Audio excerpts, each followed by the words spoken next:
UP TGT PGT exam की तैयारी कर रहे सभी छात्रों का आज की इस कक्षा में मैं अमित शास्त्री स्वागत करता हूं। दोस्तों, आज का वीडियो बहुत ही महत्वपूर्ण आपके लिए होने वाला है, क्योंकि आपके सिलेबस में सबसे पहले लिखा है संस्कृत के प्रमुख कवि, उनकी रचनाएं। तो वैसे कवि के नाम दिए हैं, उनके हम अलग अलग सेपरेट वीडियो ला रहे हैं। जिन कवि के नाम दिए हैं आपको पूरा सिलेबस कंप्लीट कराया जाएगा, तो उनका परिचय रचनाएं ला रहे हैं। लेकिन आज का वीडियो बहुत ही ज़्यादा महत्वपूर्ण है सारे वीडियो में। क्यों? क्योंकि जो भी क्वेश्चन संस्कृत के कवि उनकी रचनाओं से संबंधित आते हैं, चाहे वो महाकाव्य हों, खंड काव्य हों, गीति काव्य हों, कथा साहित्य हो या फिर काव्य शास्त्र हो, इससे संबंधित जो भी रचनाएं और कवि हैं उनको हम क्रम से आपके बीच में आज लेकर के आए हैं। तो उनको हमें पढ़ना है, याद करना हो। इसमें जितनी कवि रचनाएं दी हैं, यदि आपने वो पढ़ ली तो आप समझ लीजिएगा कि अब आपको ये चैप्टर आगे पढ़ने की ज़रूरत नहीं है। बाकी हम जो कवि परिचय रचनाएं पढ़ा रहे हैं उनको आप क्रम से पढ़ लीजिएगा। तो आज का वीडियो बहुत ही महत्वपूर्ण है, पूरा देखें और आज की कक्षा को हम सभी लोग प्रारंभ करते हैं। सबसे पहले हम देखते हैं संस्कृत के महाकाव्य। ठीक है, कौन कौन से महाकाव्य हैं और उनके रचनाकार कौन हैं। ठीक है, महाकाव्य पर चर्चा चल रही है। तो पहला महाकाव्य है महर्षि वाल्मीकि जी ने लिखा है रामायण। महर्षि वाल्मीकि जी का क्या है? रामायण। सबको पता है वाल्मीकि जी की रामायण फेमस है, आपको याद हो जाएगा। अब दूसरी है महर्षि वेदव्यास जी की महाभारत। ठीक है, महर्षि वेदव्यास जी ने क्या लिखी? महाभारत। याद रखिएगा, दो बिल्कुल रट लें। रामायण किनकी है? वाल्मीकि जी की। और वेदव्यास जी की है महाभारत। आगे अश्वघोष। अश्वघोष जो थे उन्होंने लिखी बुद्धचरित और सौंदर्यानंद। किसने लिखी है? अश्वघोष ने। अब बुद्ध भगवान कैसे थे? बहुत ही सुंदर थे। ठीक है, और जब वो राजकुमार थे तो क्या अश्व पर बैठ करके जाते थे।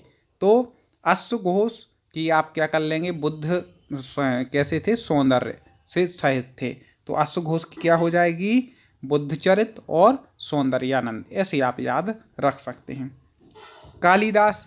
महाकाव्य पढ़ रहे, केवल महाकाव्य। ठीक है, और भी रचनाएं हो सकती हैं कवियों की, लेकिन अभी हम केवल महाकाव्य देख रहे हैं। जैसे कालिदास की है, तो कालिदास ने दो महाकाव्य लिखे, कुमार शुंभा और रघुवंश। इसका हम अलग से एक वीडियो आपको लेकर के आ चुके हैं। तो कालिदास की रचनाओं को हमने रमेकर MBA ट्रिक के माध्यम से पढ़ाया था, आप वो पढ़ लिया होगा। तो कालिदास जी ने दो महाकाव्य लिखे, कुमार संभव, रघुवंश। अगला है भारवी। भारवी जी ने महाकाव्य लिखा क्रातार्जुनीय। कौन सा लिखा? क्रातार्जुनीय। हमने बताया था कि क्रात मतलब होता है शिव, और अर्जुन के बीच में जो युद्ध हुआ उसका वर्णन है, बहुत भारी युद्ध हुआ, तो भारी से भारवी, आप ऐसे याद रख सकते हैं। श्रीहर्ष, ये भी आपके सिलेबस में ही। इन्होंने कौन सा महाकाव्य लिखा? इन्होंने लिखा नैषधि चरितम। क्या लिखा? नैषधि चरितम। नैषधि के चरित्र को सुन करके हमें क्या हो गया? हर्ष हो गया। ऐसे आप याद लगा सकते हैं कि श्रीहर्ष का क्या हो जाएगा? नैषधि चरितम। अगला देखें, महाकवि माघ जो हैं उन्होंने लिखा है महाकाव्य शिशुपाल वध। ठीक है, इसको याद करने के लिए आप ऐसे याद रख सकते हैं कि शिशुपाल का वध किस महीने में हुआ? तो माघ महीने में। ऐसी ट्रिक है ये। आप कोई अपनी भी ट्रिक लगा सकते हैं। मान लो आपको हमारी ट्रिक से याद नहीं और समझ में नहीं है, तो अपनी ट्रिक लगा लें। तो शिशुपाल का वध किस महीने में हुआ? माघ में। तो माघ की रचना क्या हो गई? शिशुपाल वध। ठीक है, बाकी कथा वस्तु अलग है, अलग अलग हम जो वीडियो माघ के परिचय वाला पढ़ाएंगे उसमें पूरा आ जाएगा विस्तार से। ये वीडियो तो आप बिल्कुल पूरा देखिएगा, थोड़ा बड़ा हो सकता है लेकिन महत्वपूर्ण है। पाणिनि जी ने लिखा है महाकाव्य जम्बवती विजयम। पाणिनि जी ने कौन सा लिखा है? जम्बवती विजयम। वैसे इनकी अष्टाध्यायी व्याकरण की रचना प्रसिद्ध है, लेकिन यहाँ पे महाकाव्य कौन सा लिखा है? तो जम्बवती की विजय करा दी थी पाणिनि जी ने। ठीक है, किसकी विजय कराई? जम्बवती जी की।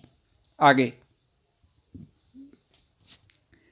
कात्यायन ने लिखा है स्वर्गारोहणाम। कात्यायन जी ने कौन सा महाकाव्य लिखा? स्वर्ग में आरोहण कर लिया कात्यायन जी ने। ठीक है, आगे रत्नाकर जी ने लिखा है हरि विजयम। हरि विजयम। रत्नाकर मतलब क्या होता है? समुद्र। और हरि मतलब विष्णु। विष्णु भगवान कहाँ रहते हैं? समुद्र में ही तो रहते हैं। ठीक है, तो रत्नाकर मतलब समुद्र होता है, तो हरि विजयम। हरि कहाँ पर रहते हैं? समुद्र में, तो उनकी वहाँ विजय होती है। तो रत्नाकर जी ने क्या लिखा? हरि विजयम। कैसी भी ट्रिक आप लगा सकते हैं। पतंजलि ने लिखा है महानंद काव्य। महान आनंद जिस काव्य में हो। ठीक है, तो पतंजलि अभी बाबा रामदेव जी का पतंजलि चल रहा है, इनके प्रोडक्ट यूज करके उनको कई लोगों को आनंद आ जाता है उनकी कोई वस्तु खा करके। तो महानंद काव्य, पतंजलि का क्या हो गया, महानंद काव्य, याद कर सकते हैं ऐसे। हरि सिंह जी ने क्या लिखा, प्रयाग प्रशस्ति। प्रयाग प्रशस्ति किसने लिखी है, हरि सिंह जी ने। प्रयाग कहाँ, प्रयाग जो है वह क्या बहुत ही धार्मिक नगरी है, तो हरि का भजन होता है वहाँ पर। तो हरि सिंह जी ने क्या लिखी है, प्रयाग की प्रशस्ति लिख दी पूरी। ठीक है, ये महाकाव्य हो गया। प्रवर सेन, प्रवर सेन ने लिखा है सेतु बंध। ठीक है, प्रवर सेन जी ने कौन सा महाकाव्य लिखा है, सेतु बंध। वीडियो को आप कम से कम 2 बार देखिएगा, तब आपको पूरे अच्छे से याद होंगे, क्योंकि बहुत सारी रचनाएं एक बार में तो याद होंगी नहीं। तो आपके लिए अपलोड रहेगा, जिन्होंने कोर्स ले लिया है तो उनके लिए 1 साल तक के लिए एक मान्य है ये। ठीक है, और एक और निवेदन कि आप अपने साथियों को जरूर बताएं कि दोस्तों यदि आप संस्कृत की पूरी तैयारी टीजीटी और पीजीटी जिन्होंने हिंदी साहित्य से कर रहे हो, संस्कृत का चैप्टर है, क्योंकि 15 से 20 नंबर का सवाल है दोस्तों, इसलिए आप खरीदें और दोस्तों को जानकारी जरूर दें। चलें आगे बढ़ते हैं। क्षेमेंद्र, क्षेमेंद्र जी ने कौन कौन से लिखे हैं तो आपको बता दें, रामायण मंजरी, रामायण मंजरी, ठीक है, और भारत मंजरी। ठीक है, क्षेमेंद्र ने कौन कौन से लिखे हैं, रामायण मंजरी और भारत मंजरी। मंजरी याद रखिएगा, क्षेमेंद्र जी ने 2 मंजरी लिखी, रामायण और भारत। ठीक है, रामायण कहाँ पर हुई है, भारत पर, भारत में हुई ना रामायण, इस प्रकार से क्षेमेंद्र जी ने लिखी है, ऐसे याद रख सकते हैं दोनों। बिल्हण और कुल्हण, इन 2 की रचनाएं पूछी जाती हैं, तो याद रखिएगा। बिल्हण ने लिखी है विक्रमादित्य अंगदेव चरित, विक्रमा अंगदेव चरित किसने लिखी, बिल्हण ने। अब बी से विक्रमा ऐसे लगा लेना, ठीक है, अंगदेव चरित, क्यों कंफ्यूज हो जाते हैं बिल्हण और कल्हण में, तो आपको बी से लगा लेना विक्रमा। ठीक है, इनकी रचना होगी। कल्हण जी ने लिखी है राज तरंगिणी, कल्हण जी ने कौन सी लिखी है, राज तरंगिणी। आपने देखा होगा कि कुल्हड़ में आती है, कई बार चाय आती है, तो बिल्कुल कैसी बड़ी अच्छी तरंगे मारती है, तो आप ऐसे लगा सकते हैं कल्हण जी की तरंगिणी, कौन सी, राज तरंगिणी। ठीक है, इस प्रकार से आप लगा सकते हैं बिल्हण जी और कल्हण। ठीक है, आगे बढ़ते हैं दोस्तों। समझ में तो आ रहा होगा आपको, लाइक जरूर कर देना एक बार वीडियो को। अभिनंद कादम्बरी सार रामचरित, इन्होंने कौन सी लिखी, अभिनंद जी ने कादम्बरी सार रामचरित। जिस रचना पे हम ज़्यादा जोर डालें समझ लो महत्वपूर्ण है, जैसे ये नहीं पूछी जाती, इतनी महत्वपूर्ण नहीं, फिर भी ले लिया, महाकाव्य है तो। ठीक है, आगे है पद्मगुप्त, एक इनकी है नहो सहसा चरित्र। ठीक है, ये भी ज़्यादा महत्वपूर्ण नहीं, हाँ ये ज़्यादा महत्वपूर्ण है। कुमार दास की है जानकी हरणम, जिसकी हम ट्रिक बताएं समझ लेना, वो महत्वपूर्ण है। तो कुमार दास की कौन सी है, जानकी हरणम। अब जानकी का हरण वैसे किया तो था रावण ने, लेकिन अपन को ट्रिक लगानी है, तो जो कुमार लोग होंगे वो किसी स्त्री का हरण करते हैं, करना नहीं चाहिए, गलत बात है। तो कुमार दास की क्या हो जाएगी, जानकी हरणम। तो उन्हें जिंदगी भर दास बनना पड़ेगा जो ऐसा काम करेंगे। ठीक है, जो कुमारे जानकी का हरण करेंगे जिंदगी भर दास बन के रह जाएंगे, इसलिए कुमार दास की क्या हो जाएगी, जानकी हरण। ठीक है, इस प्रकार से हमने अभी महाकाव्य पढ़ लिए। अब आगे और ग्रंथों पर चर्चा करते हैं। महाकाव्य हो गए, अब काव्य शास्त्रीय ग्रंथ हम देखते हैं कौन कौन से हैं। ठीक है, काव्य शास्त्रीय तो आप जानते हैं, जो काव्य शास्त्र होता है, रस छंद अलंकार ये सब कुछ जिसमें आते हैं। ठीक है, अब देखें, बहुत महत्वपूर्ण, आचार्य भरत मुनि ने लिखा है नाट्य शास्त्र। ठीक है, भरत मुनि जी ने क्या लिखा है, नाट्य शास्त्र। आपको सबको पता है वैसे भारत में क्या होते हैं, नाट्य वगैरह कहाँ पर होते हैं, भारत में, तो आप ऐसे लगा सकते हैं भरत मुनि जी ने क्या लिखा है, नाट्य शास्त्र। आचार्य भामय ने लिखा है काव्यालंकार। आचार्य भामय जी का ग्रंथ कौन सा है, काव्यालंकार। भामय से आप लगा लीजिएगा भौहें, भौहें का अपन क्या करते हैं, अलंकार करते हैं, उनको सजाते हैं, तो भामय जी का क्या हो जाएगा, काव्यालंकार। और दंडी जी का काव्यादर्श, काव्यादर्श। ठीक है, तो जो काव्य का दर्श नहीं करता उसको क्या दंड मिलता है, तो दंडी जी का क्या हो गया, काव्यादर्श। अब काव्य शास्त्र है आपके, उसमें आप उनके दर्शन ना करें, मतलब पढ़े नहीं काव्य दर्शन, तो आपको क्या दंड मिल जाएगा भाई, पेपर में नंबर कम आएंगे, इसलिए दंडी जी का क्या हो जाएगा, काव्यादर्श। याद रखिएगा, तीनों महत्वपूर्ण है ये। आगे के भी महत्वपूर्ण। आनंदवर्धन, आनंदवर्धन का है ध्वन्यालोक। इसको कैसे याद रखेंगे? जब अच्छी आपको ध्वनि का आलोकन हो जाए, ध्वनि सुनने को मिल जाए अच्छी कान में, तो हमें क्या आनंद बढ़ जाता है हमारा, क्या मधुर ध्वनि है। आपका कोई फेवरेट गाना, कोई ट्यून बज जाए, ध्वनि आपको सुनाई दे, तो क्या आनंद आ जाता है, आनंद बढ़ जाता है। ठीक है, ठीक है, याद हो गया आपको कि ध्वनि अच्छी आने पर आनंद हो जाता है, आनंद का बढ़ जाता है। आगे है राजशेखर, इनकी क्या, ये भी आपके सिलेबस में है ही। तो राजशेखर जी ने लिखी है काव्य मीमांसा। ठीक है, राजशेखर जी ने क्या लिखी है? काव्य मीमांसा। राजा लोग ही मीमांसा कर सकते हैं, तो काव्य मीमांसा किसने? राजशेखर। ऐसे आप लगा लीजिएगा, महत्वपूर्ण है। अब देखें धनंजय और धनिक, इनकी है 10 रूपक। ठीक है, 10 रूपक किनकी है? धनंजय और धनिक। ठीक है, जो धनंजय होंगे, जो धनवान होंगे, उन्हीं के कई रूप हो सकते हैं, तो धनंजय धनक की 10 रूपक, ऐसे याद रख सकते हैं। आगे भोजराज, भोजराज की देखो कौन कौन से काव्य शास्त्री ग्रंथ हैं। कई लोग कहेंगे सर इन कवियों के और भी ग्रंथ हो, हाँ हैं, लेकिन हम केवल काव्य शास्त्री की चर्चा कर रहे हैं। जैसे ऊपर महाकाव्य, यहाँ काव्य शास्त्री ग्रंथ। ठीक है, तो ऐसे इसमें सब आ जाएंगे। तो भोजराज की है सरस्वती कंठ आवरण और श्रृंगार प्रकाश।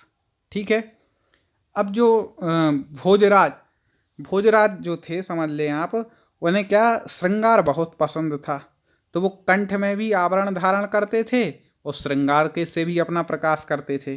ठीक है, तो भोजराज जी का सरस्वती कंठ आवरण और श्रृंगार प्रकाश। ठीक है, ऐसे याद रख सकते हैं। क्षेमेंद्र जी के हम महाकाव्य ऊपर पढ़ चुके हैं, क्षेमेंद्र जी के क्या कर चुके हैं? महाकाव्य पढ़ चुके हैं। अब यहाँ पर और इनके काव्य शास्त्री ग्रंथ कौन कौन से हैं? तो औचित्य विचार चर्चा, औचित्य विचार चर्चा और कवि कंठाभरण, ये महत्वपूर्ण है, कई बार पूछी गई। कवि कंठाभरण किसकी रचना है? आचार्य क्षेमेंद्र जी की रचना है। जो इंद्र लोग होते हैं वह कंठ में आवरण धारण करते हैं, आपने देखा होगा कंठ में वो पहने रहते हैं, पहने रहते हैं कि नहीं, एक प्रकार से मतलब वो कानों के। तो कंठाभरण कौन धारण करते हैं? इंद्र लोग, तो क्षेमेंद्र। ठीक है, तो औचित्य विचार की चर्चा भी इंद्र लोग करते हो, कंठ में आवरण भी धारण कौन करते हैं? इंद्र लोग। तो कवि क्षेमेंद्र की 2 रचनाएं हो गई। आचार्य मम्मट, आचार्य मम्मट जी ने क्या की कौन सी रचना लिखी? काव्य प्रकाश, कई बार पूछी गई है। आचार्य मम्मट जी की कौन सी है? काव्य प्रकाश। ये बहुत सारे तो जो आपके सिलेबस में वो आ गए, कुछ अलग से भी यदि पूछ लेता है तो हमें तैयार रहना चाहिए। या नहीं पूछता, मान लो पूरा 100% सिलेबस में से आएगा, वो आता है, लेकिन मान लो क्या होता, ऑप्शन में आ जाते, तो आपको पहचानने में आसानी होती है कि भैया यहाँ पर क्षेमेंद्र हैं तो इनके तो 2 थे, तो 2 ऑप्शन तो वैसे ही कट गए, फिर ऐसे आप लगा सकते हैं। इसलिए हमने ये महत्वपूर्ण वीडियो लेकर के आए हैं। ठीक है, ये केवल उन्हीं को मिलेगा जिन्होंने कोर्स खरीदे हैं वीडियो। ठीक है, तो आपके लिए लिया है, या और लोगों को भी आप दिला सकते हैं। अब देखें, तो मम्मट जी का हो गया काव्य प्रकाश। ठीक है, काव्य प्रकाश मम्मट जी का। अगला देखें हेमचंद्र जी, काव्यानुशासन। हेमचंद्र जी ने कौन सा ग्रंथ लिखा? काव्यानुशासन। ठीक है, आगे देखें रामायण गुणचंद, इन्होंने लिखा है नाट्यशास्त्री ग्रंथ नाट्य दर्पण। ठीक है, रामचंद्र गुणचंद्र। ठीक है, नाट्य दर्पण। आगे देखें जयदेव जी ने लिखी है चंद्रलोक, ये कई बार पूछी गया है, जयदेव चंद्रलोक। ठीक है, अब जिसने चंद्रलोक को प्राप्त कर लेगा जो, तो उसकी अपन क्या करेंगे? जय करेंगे, तो जयदेव चंद्रलोक। वेरी वेरी IMP अंगली आ गई। विश्वनाथ जी ने लिखी साहित्य दर्पण। और आपको बता दें कि साहित्य दर्पण बड़ी महत्वपूर्ण है, क्योंकि जब मैंने शास्त्री की तो साहित्य दर्पण हमारे 3 ईयर के कोर्स में थी, थोड़ी थोड़ी यादी करके इसके बहुत सूत्र पढ़े हैं। और इनका सबसे फेमस जो माना जाता है वाक्य रसात्मकम काव्यम, इनका अलग से परिचय तो हम पढ़ा ही रहे हैं, सिलेबस में है जिनके। तो वाक्य रसात्मकम काव्यम इन्होंने सबसे फेमस सूत्र दिया। तो विश्वनाथ जी ने क्या लिखी है? साहित्य दर्पण। जो विश्व के नाथ होंगे वही तो हमें साहित्य का दर्पण दिखाएंगे। ठीक है, तो आप ऐसे याद रख सकते हैं विश्वनाथ जी की साहित्य दर्पण। जिस पर हम ज़्यादा जोर दे रहे हैं, समझ लेना, वो महत्वपूर्ण है। अब जगन्नाथ जी ने लिखी है रस गंगाधर। ठीक है, रस गंगाधर। जो जगत के स्वामी होते हैं वही तो गंगा को धारण कर सकते हैं। ठीक है, तो जगन्नाथ जी ने क्या लिखी है? रस गंगाधर। आप ऐसे याद रख लीजिएगा, जो जगत के नाथ होते हैं वही गंगा को धारण कर सकते हैं, तो जगन्नाथ जी की रस गंगाधर। ठीक है दोस्तों, मेरा एक बार निवेदन है कि 2 से 3 बार इस वीडियो को देखिएगा। आपकी बुद्धि कोई शताब्धानी पुरुष जैसी तो है नहीं कि 100 बातों को एक साथ सुना और तुरंत बता दिया। अभी ऐसी बुद्धि तो अपनी वर्तमान में नहीं है, इसलिए मेरा निवेदन है कि 2 बार आप देखेंगे, 3 बार तो रट जाएगा। और पेपर से पहले 1 बार देख लेना, क्योंकि आपके लिए ये कोर्स जो आपने लिया है 1 साल के लिए आपके लिए वैलिड है। ठीक है, तो आप जरूर देखिएगा। आगे देखते हैं, नाट्य ग्रंथ देखते हैं। अब नाट्य ग्रंथ देखें कौन कौन से हैं। नाट्य ग्रंथ मतलब नाटक। शूद्रक जी का है मृक्ष कटिकम, मेरा कर लें इसको, मृक्ष कटिकम। ठीक है, ठीक है, मृक्ष कटिकम मतलब होता है मिट्टी की गाड़ी। ठीक है, मिट्टी की मतलब गाड़ी, बैलगाड़ी जो होती है ना, तो ऐसे मृक्ष कटिकम शूद्रक जी का बहुत बढ़िया नाटक है। इसमें आप कभी पढ़िएगा, बहुत आनंद आता है पढ़ करके, अच्छी कथा है। आगे देखें, शूद्रक कवि का हो गया मृक्ष कटिकम। भात कवि के हैं, पढ़ लें, ये भास होना चाहिए, भात लग गया, भास। भास कवि के 13 नाटक फेमस हैं। भास के कितने नाटक हैं? 13। अलग से इनका एक हम परिचय पढ़ाएंगे भास जी का, इसमें बात हो गया तो आप सुधार लीजिएगा। उनके हम ट्रिक बता देंगे, अभी आप याद रख लीजिएगा। प्रतिज्ञा युगंधरायण, स्वप्नवास दत्तम, ये कई बार पूछा गया है। प्रतिमा नाटकम, अभिषेक नाटकम, अभिमार्कम, बाल चरित्रम, पंचरात्रम, उरुभंगम, दूत घटोत्कच।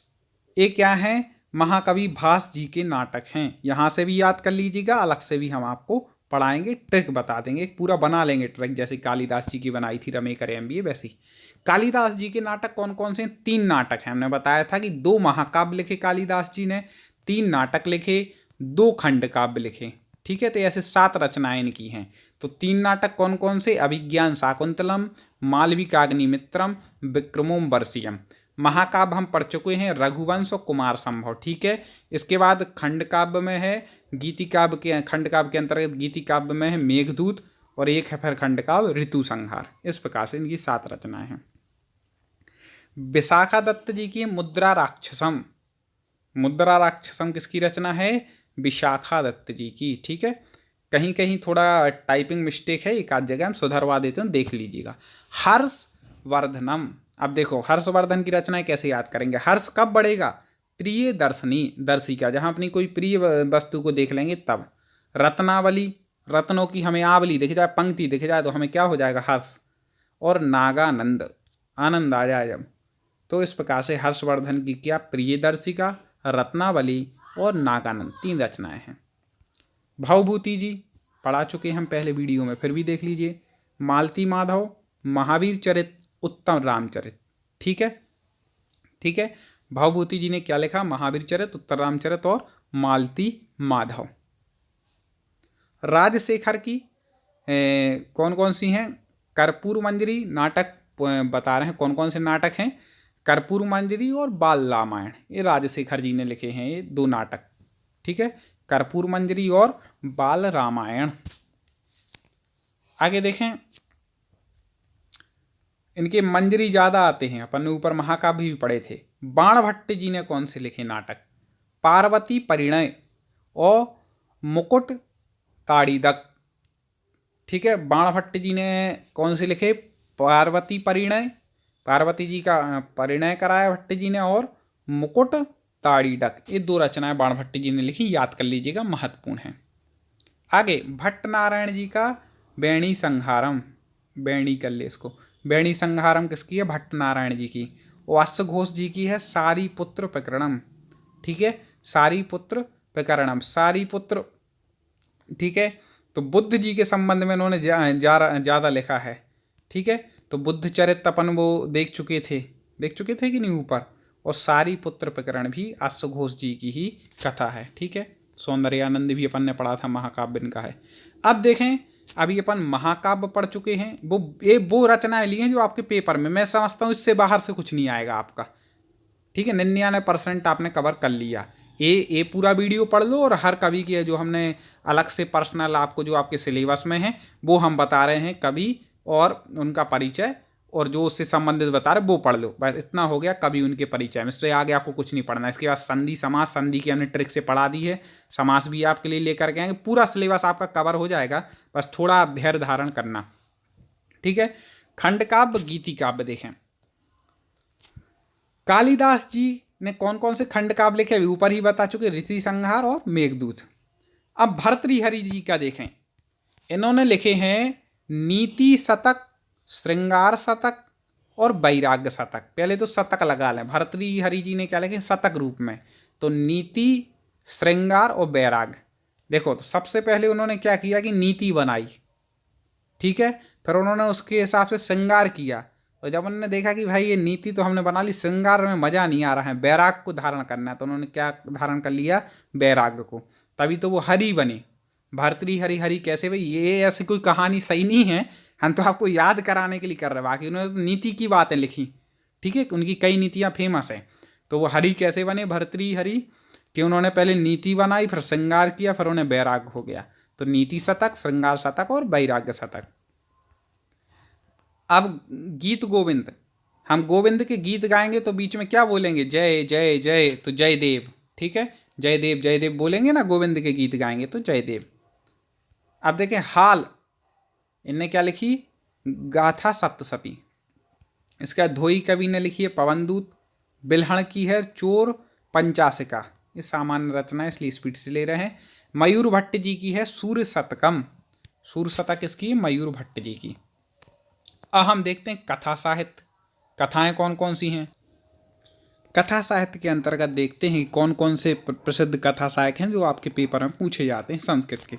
विष्णु शर्मा की पंचतंत्र सबने सुनी है, कोई वो नहीं है। अब कवि गुणाद की जो है बृहत कथा है। हेमेंद्र जी की पूछी जाती है बृहत कथा मंजरी, ठीक है, हेमेंद्र जी ने कौन सी लिखी, बृहत कथा मंजरी। और सोमदेव जी ने लिखी है कथा सरित सागर। इस प्रकार से प्रमुख कथा साहित्य हैं। तो आपने आज के वीडियो में महत्वपूर्ण जानकारी पढ़ी है, हमने महाकाव्य के बारे में पढ़ा है। दोस्तों एक और बात कहनी थी कि आप कम से कम एक व्यक्ति 2 लोगों को इस कोर्स के बारे में बताएं, जिससे वो भी जिन्हें संस्कृत में प्रॉब्लम हो रही है, हिंदी बनती है, उनकी कम से कम मदद हो सके, ठीक है। तो संस्कृत के प्रमुख कवि, उनकी रचनाएं हमने आज यहाँ पर पढ़ ली हैं, जैसे महाकाव्य हो, खंड काव्य हो, काव्य शास्त्रीय ग्रंथ हो, नाट्यशास्त्र हो, कथा हो। अब आपका बहुत सा कवर हो गया। हमें केवल इसमें क्या बचा है, जो एक एक अलग अलग कवि आपके सिलेबस में हैं वो कंप्लीट करने हैं, इसके बाद कुछ व्याकरण, तो आपका पूरा सिलेबस कंप्लीट हो जाएगा। अच्छे से आप लोग पढ़ें, ढेर सारी हमारी शुभकामनाएं हैं, आप लोग जरूर सफल होंगे। जय हिंद।